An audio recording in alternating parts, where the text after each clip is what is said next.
है क्वेश्चन, इसमें कंपोजिशन दी हुई थी ये वाली, सेट जो है वो पॉजिटिव रेशनल नंबर्स का सेट है, और हम अगर ये निकालते हैं एसोसिएटिव प्रॉपर्टी इसमें, इसका मीनिंग ये है 2 स्टार 3 को 2/3, तो ए स्टार बी तो हो गया हमारा ए अपॉन बी, अगर इस वाले में कंपोजिशन लगाई है, फिर इसके और इसके साथ कंपोजिशन लगाई तो ए अपॉन बी सी आ गया। फिर अगर इनका सीक्वेंस चेंज करके बी स्टार सी में कंपोजिशन लगाते हैं तो बी अपॉन सी, और इसमें कंपोजिशन लगाए तो ए सी अपॉन बी, ये दोनों इक्वल नहीं है। इसका मतलब इसकी एसोसिएटिव प्रॉपर्टी जो है हमारी A star B star C is not equal to A star B star C.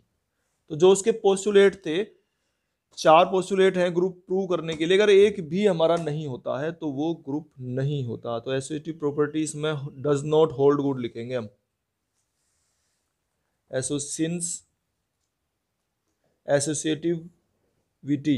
Associativity does not hold good for the set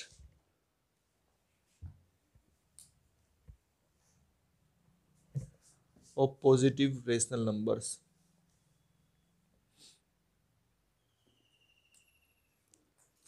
positive rational numbers और विद द कंपोजिशन, ये कंपोजिशन भी साथ में लिखनी होगी हमें, with star composition, hence it is not a group. तो ये ग्रुप नहीं है, बस ये हमें प्रूव करना है। देखो जनरल प्रॉपर्टीज हैं ग्रुप्स की, ये कुछ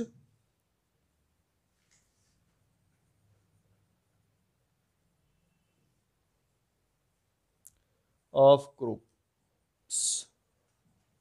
क्या क्या जनरल प्रॉपर्टीज हैं देखो, एक तो इसने बताया कि यूनिकनेस ऑफ आइडेंटिटी, की किसी भी ग्रुप की आइडेंटिटी यूनिक होती है। यूनिक होती है मतलब कि किसी ग्रुप की आइडेंटिटी दो नहीं हो सकती, दो आइडेंटिटी नहीं हो सकती कभी भी, आइडेंटिटी एक ही होती है। अगर कोई ग्रुप है तो उसकी एक ही आइडेंटिटी होती है। मान लिया, देखो प्रूव करके भी दिखाया है इसने, कि मान चलो ऐसा हो कि देयर एग्जिस्ट 2 आइडेंटिटीज। मान लिया 2 आइडेंटिटी एग्जिस्ट करती हो, अगर किसी ग्रुप की 2 अगर आइडेंटिटी एग्जिस्ट करती हो, मान लिया ई और ई डैश है आइडेंटिटी, 2 आइडेंटिटी हैं, एक ना होकर 2 हैं, ठीक है। अब हम ये मान के चलते हैं कि ये तो आइडेंटिटी है और ये कोई एलिमेंट है, E and E dash belongs to G, ये जी के एलिमेंट है, जी ग्रुप है हमारा। अब ई तो कोई एलिमेंट है, अच्छा पहले तो हम ले लेते हैं ई तो आइडेंटिटी है और ई डैश एलिमेंट है। तो अगर ई एलिमेंट है, ई आइडेंटिटी है और उसकी ई डैश में मल्टीप्लाई करी, आइडेंटिटी की किसी एलिमेंट में मल्टीप्लाई करते हैं तो क्या आएगा, एलिमेंट ही आएगा। जैसे 1 है, मान लिया 1 की इसमें मल्टीप्लाई करी तो यही आएगा, अगर ई आइडेंटिटी है तो ये आएगा। अच्छा, लेकिन अगर ई ना ले, ई को हम एलिमेंट मान लें और ई डैश को आइडेंटिटी मान लें, अब की बार आइडेंटिटी ये है, इसकी इसमें मल्टीप्लाई कर रहे हैं, जैसे 1 है तो ये क्या आएगा, ई आ जाएगा। जिसको एलिमेंट ले रहे हैं वही तो आएगा, आइडेंटिटी तो छुप जाएगी, ठीक है। तो अब देखो दोनों, ये दोनों तो सेम है, लेफ्ट साइड तो सेम है, ये इक्वेशन की 2 इक्वेशन है, ये एक फर्स्ट है ये सेकंड इक्वेशन है, लेकिन दोनों इक्वेशन में हम देखते हैं कि लेफ्ट साइड हमारी सेम है। तो जब लेफ्ट सेम है तो फिर राइट भी तो सेम ही होनी चाहिए, तो इसका मतलब है आइडेंटिटी दोनों इक्वल होंगी, यानी कि 2 आइडेंटिटी नहीं होती, ग्रुप की आइडेंटिटी एक ही होती है, ठीक है। कि किसी भी ग्रुप में किसी एक एलिमेंट के 2 इनवर्स नहीं हो सकते, यूनिकनेस ऑफ इनवर्स ये है, किसी एलिमेंट के 2 इनवर्स नहीं हो सकते। अब मान लिया कि एक एलिमेंट ए है, ठीक है, और वो जी का एलिमेंट है, जी ग्रुप का एलिमेंट है ए, और इसके 2 इनवर्स हैं, there exist 2 inverses B and C of A, ठीक है। मान लिया कि 2 इनवर्स हैं बी और सी। जब ए के 2 इनवर्स हैं तो ए की बी में मल्टीप्लाई क्या आएगी, आइडेंटिटी। भाई आइडेंटिटी और इनवर्स का ये तो रिलेशन पढ़ा हमने कि अगर बी इसका इनवर्स है, जैसे 2 का इनवर्स 1/2 है, तो मल्टीप्लाई क्या आती थी, 1 आ गई, आइडेंटिटी आ गई। तो ऐसी अगर ए का इन्वर्स बी है तो ए और बी की मल्टीप्लाई आइडेंटिटी, लेकिन अगर ए का इन्वर्स सी है, अगर ए का इन्वर्स सी है तो भी आइडेंटिटी ही आएगी है।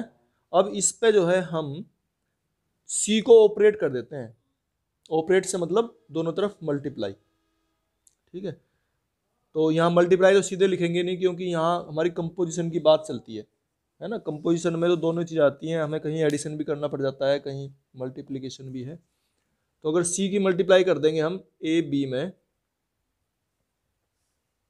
तो ये आ गया। अब ये सी ए बी इक्वल टू सी आ गए, लेकिन सी भी ए का इनवर्स है। ए के इनवर्स दो बताए थे ना हमने, बी और सी, तो सी और ए की मल्टीप्लाई भी तो आइडेंटिटी आएगी, तो ये आइडेंटिटी आ गई। जैसे यहाँ ए बी इक्वल टू ई है, तो इस तरह से ए सी या सी ए इक्वल टू भी तो ई ही आएगा। तो सी और ए की मल्टीप्लाई आइडेंटिटी आ गया, आइडेंटिटी की और बी की मल्टीप्लाई बी आ गया, तो इसका मतलब बी और सी तो इक्वल आ गए।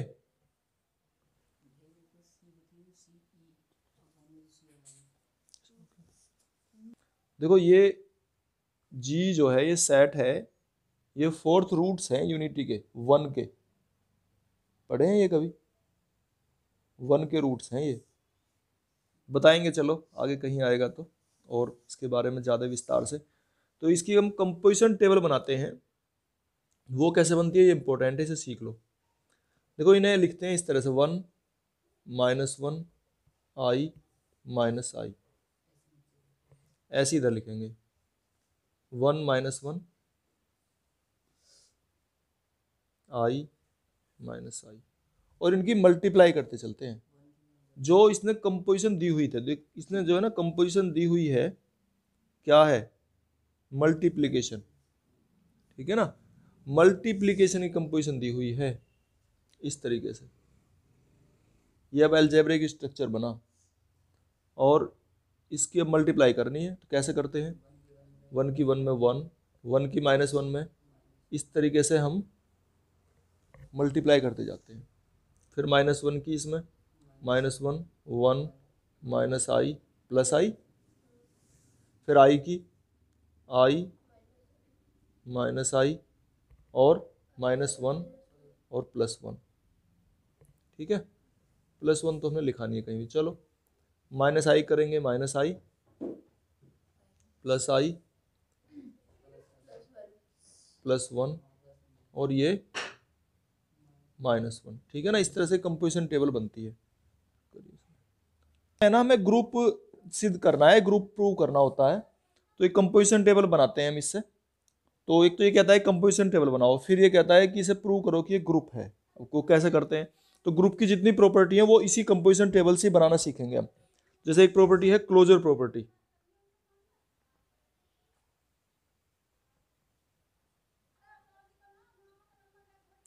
देखो क्लोजर प्रॉपर्टी कैसे बनती है, इसी से कंपोजिशन टेबल से। इसमें सारे एलिमेंट देखो एक बार ध्यान से, जितने एलिमेंट है सारे वही हैं जो इसमें दिए हुए थे, इनसे अलग नहीं आया कोई भी, आया तो नहीं है। तो ऐसे लिखेंगे इसे कि since all the entries in the composition table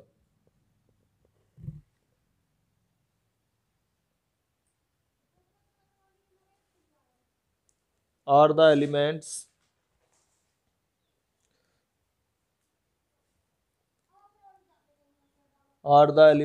of G, ठीक है ना, G के एलिमेंट है, वही एलिमेंट है, उससे अलग कुछ नहीं आ रहा है। तो since all the entries in the composition table are the elements of G, hence closure property holds good.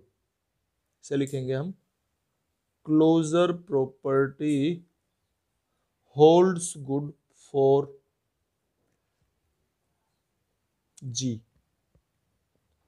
के लिए ये सही है क्लोजर प्रॉपर्टी। एसोसिएटिविटी तो हम करके दिखाएंगे एसोसिएटिविटी को। अगर इसके 3 एलिमेंट लेते हैं हम कोई भी, तो जैसे हमने ले लिया 1, या हम डायरेक्ट ऐसे भी लिख सकते हैं कि एक मल्टीप्लाई बी और multiply C equal to A B C के। कि एसोसिएटिविटी होल्ड्स गुड, फिर लिख देंगे। या चाहे तो इसमें से कोई एग्जांपल लेके, जैसे 1i माइनस आई, कोई सा भी 3 एलिमेंट लेके उनकी मल्टीप्लाई दिखा दो, एक ही बार, यानी कि सारे बदल बदल के लो, तो एक बार उसकी मल्टीप्लाई करके दिखा दो। जैसे हमने 1 ले लिया और i ले लिया और माइनस आई ले लिया, या 1i माइनस 1 ले लो, कोई सा भी लो, ये तो मर्जी है इसमें। अब इनकी मल्टीप्लाई करेंगे तो 1i की मल्टीप्लाई माइनस आई आ गया, माइनस आई की मल्टीप्लाई ये माइनस आई आ गई सारा, और 1 की और i की मल्टीप्लाई और इस -1 की यहाँ करके देख लो, तो ये भी हमारा जो है माइनस आई ही आएगा। तो इस तरीके से एसोसिएटिविटी लिख देंगे, एसोसिएटिविटी होल्ड्स गुड, ये बी के लिए होल्ड गुड है। ये सेंस ऑफ आइडेंटिटी कैसे देखते हैं, इसमें देखो कि कौन सी ऐसी रो है, ये 4 रो हैं, 1 2 3 4, 4 रो हैं, इन 4 रो में से कौन सी ऐसी रो है जो बिल्कुल इसके साथ मिलती है, पहली रो है ऐसी, ठीक है। तो इसे हम कैसे लिखते हैं आइडेंटिटी के लिखने के लिए, कि since first row of the table coincides, coincide का मतलब होता है मेल खा रही है बिल्कुल, है ना, तो coincides with the top row कह रहे हैं इसको, with the top row of the table, hence इसके सामने का जो एलिमेंट है, ये आई किससे है, इसकी मल्टीप्लाई से तो आई है ये, hence 1 is the identity, hence 1 is identity element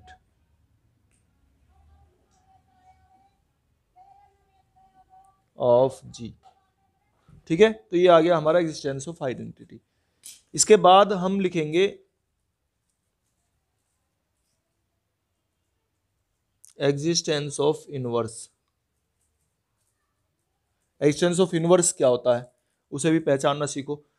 देखो, अगर हमें किसी का इनवर्स निकालना हो, जैसे कि आई का इनवर्स निकालना है, तो इस आई वाले कॉलम में जाओ और जहां पर आइडेंटिटी हो, आइडेंटिटी क्या निकाल ली हमने, पहले आइडेंटिटी निकाल ली हमने 1, तो इसके सामने कॉलम में जाओ जहां पर 1 हो, वहां जाके रुकना है हमें, और फिर उसके सामने रो में जाओ जहां से वो आया है, यानी कि इसकी और इसकी मल्टीप्लाई से तो 1 आया है, तो इसका मतलब आई का इनवर्स माइनस आई है। ये निकालने का तरीका है इनवर्स का, कंपोजिशन टेबल से, ठीक है। कैसे कैसे आया, देखो आई का इनवर्स बताओ क्या है, मैं लिख रहा हूं ये inverse of I equal to minus I है, या चलो माइनस आई का बताओ निकाल के, इनवर्स ऑफ माइनस आई बता सकते हो।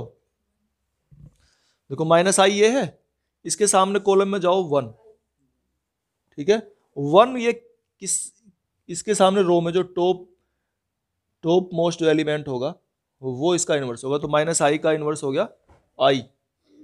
अच्छा, 1 का इनवर्स 1 और -1 का इनवर्स -1, ठीक है ना, -1 का इनवर्स। देखो -1 के सामने जाओ जहां पे 1 हो, फिर उसके सामने ये एलिमेंट। तो ये तो बड़ी सिंपल सी है, तो देखने में आसान लग रहा है, लेकिन इससे मुश्किल जो क्वेश्चन है जब तुम उसमें करोगे ना कंपोजिशन टेबल में, तो वहां कैसे निकालते हैं ये मैंने तरीका बताया। तरीका यही लगेगा कि इनवर्स कैसे हम निकालते हैं, इनवर्स कंपोजिशन टेबल से इनवर्स निकालना। और देखो आइडेंटिटी का इनवर्स आइडेंटिटी ही होती है, ये भी चीज सीख जाओ, है ना, आइडेंटिटी का इनवर्स आइडेंटिटी ही होती है। जैसे 1 इसमें आइडेंटिटी है हमारी, तो इसका इनवर्स 1 ही है, ठीक है।